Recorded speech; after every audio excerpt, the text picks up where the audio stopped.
nothing's the same, and it's about time we accept that Daniel Ricciardo's probably not going to be on the F1 grid next year, and even if he does, it's on the sidelines. As for the F1 driver himself, over the past few weeks, his life choices were questioned every step of the way, and this time, there's someone else who came forward to talk about his performance over the last few years. Let's find out more. First off, everyone's not on board with Ricciardo's sabbatical. It turns out former McLaren driver turned Formula 1 pundit David Coulthard isn't too sure about Ricciardo's life choices. And just to be clear, this is a direct hit at his decision to take a year off to refocus and rebuild, only to come back in 2024 with more competitive options. Speaking to the In the Fast Lane podcast, Coulthard said that with all this time away from the F1 grid, Ricciardo needs to rethink some of his life choices he's made ever since his F1 stardom skyrocketed. And maybe, along with that, he just might weed out his choices that were coming in the way of his performance. And if we're being honest, Coulthard isn't wrong. The Australian really needs to figure out what was working for him in the first part of his Formula 1 journey and stick to that. He's still young and fit enough to get back out there and show us exactly how he made his place in F1 the first time around, or at least that's what David has to say. Success brings a lot of things, and it brings baggage. Maybe some of that baggage is really expensive designer baggage, but it still has to be carried. For some people, that slows them down. While we agree with his statement, do you really think that's the case for Ricciardo? This is now Daniel Ricciardo's. It's been coming for a while.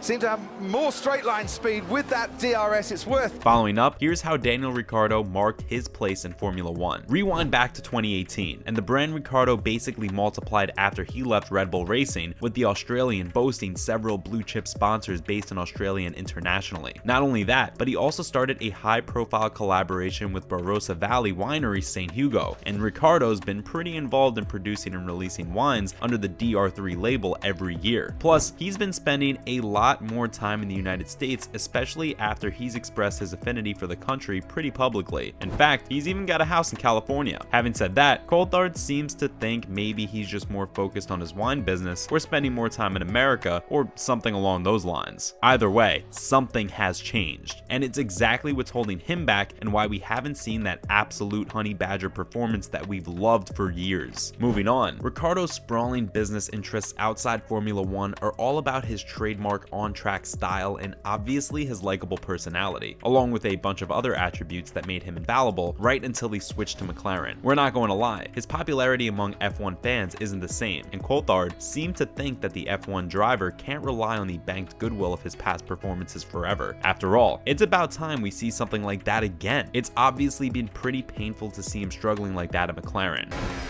Lando Norris now behind Daniel Ricciardo, so the two McLarens swapping places. Not to mention, he needs to deliver if he wants to stick around. We're going to agree with Coulthard here. Daniel was definitely one of the most exciting drivers you'd want to see racing, especially considering that he was always able to pull off some huge passes. And right after he left Red Bull as a Grand Prix winner, the Renault experiment didn't turn out to be that great. In fact, that one victory with McLaren in the race in Monza, where Lando was second, isn't the consistency we're hoping for. And let's not forget his past performance in comparison with Lando. We all love Daniel, and he's definitely one of the fans' favorites, but this is a pretty competitive sport. If he's not going to deliver results, his personality and past record aren't going to keep him in the game much longer. Here's to hoping he takes the time he needs, refocuses, and comes back in 2024 to show us the Daniel we all fell in love with. We didn't forget the hard-achieving Aussie with the biggest smile ever, and we're hoping he didn't either. And like Coulthard said, I hope to see Daniel in Formula 1 again. So do we. He left Red Bull, he went to Renault, he's gone to McLaren, he's gonna get the victory now. Following up, Ricciardo's going to reserve driver roles instead. After all, the F1 driver confirmed that he's not going to be on the grid next year, and that's right after he turned down a bunch of other options to race. But who can blame him? The 8-time Grand Prix winner didn't seem interested in other teams at the back of the competition, especially after what happened at McLaren. Right now, he needed to redeem himself after 2 disappointing seasons that led to his contract ending a year earlier than planned, and he couldn't do that without a great car and a competitive team. And since he didn't have any of that lined up for him for the upcoming season, he decided to take a step back instead. If anything, he's looking at reserve driver roles. If we're being honest, it all started when he got an offer from Mercedes to join in as a reserve driver for 2023, only to replace Lewis Hamilton in 2024 if he retires. But the second rumors were out, the 7-time champion made it loud and clear that he's not going anywhere. Fast forward a few weeks later, and the Mercedes team boss is talking about a multi-year contract with Hamilton and eyeing a record-breaking 8 world championships. On the other hand, his teammate George Russell was pretty consistent with his performance this year and even grabbed his first win close at the Sao Paulo Grand Prix. So clearly, with that kind of result, he's not going anywhere. Coming up, he's got another offer lined up. It turns out he doesn't seem to have the brightest future ahead at Mercedes. Thankfully, they weren't the only ones who reached out. It turns out Red Bull Racing came forward to negotiate a reserve driver deal with the Australian as well. And if we're being honest, it seems like his best bet right now. But let's not forget, Ricciardo wasn't taking time off just because he ran out of options. Like, yeah, that was definitely what led to it. Otherwise, he'd be racing in the next season. But it's also because the F1 driver needed to take some time off to mentally reset after a painful few years alongside Lando Norris at McLaren. And to top it off, he's probably going to face some competition from Mick Schumacher, who's been replaced by Nico Hülkenberg at Haas and is eyeing reserve driver roles too.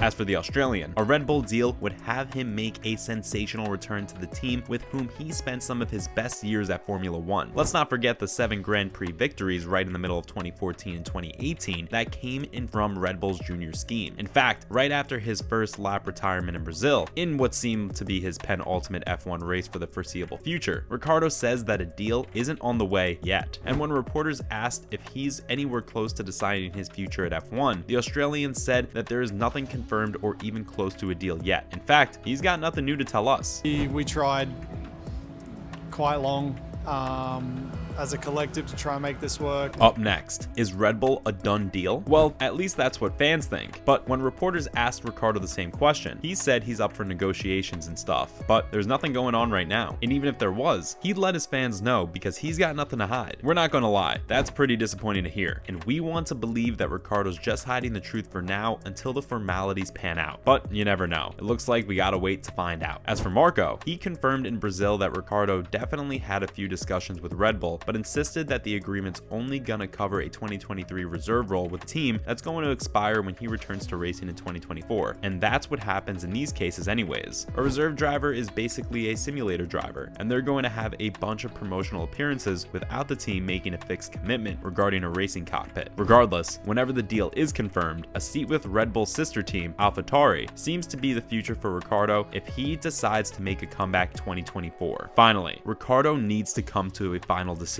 We agree it's been a tough year for the Australian, to say the least. But with all the back and forth from choosing between his leftover options, to moving towards an F1 sabbatical, to now considering an F1 reserve driver role with competitive teams, it's about time he made his final decision. Whatever it is, we just hope it's the best thing for his future at Formula 1. This is now Daniel Ricciardo's. It's been coming for a while. Seemed to have more straight line speed with that DRS. It's worth. That's a wrap for this video. What's your take on Daniel Ricciardo's sabbatical and his future at Red Bull? Let us know in the comments below. Make sure to give this video a thumbs up and subscribe to our channel for more videos just like this. See you in the next one.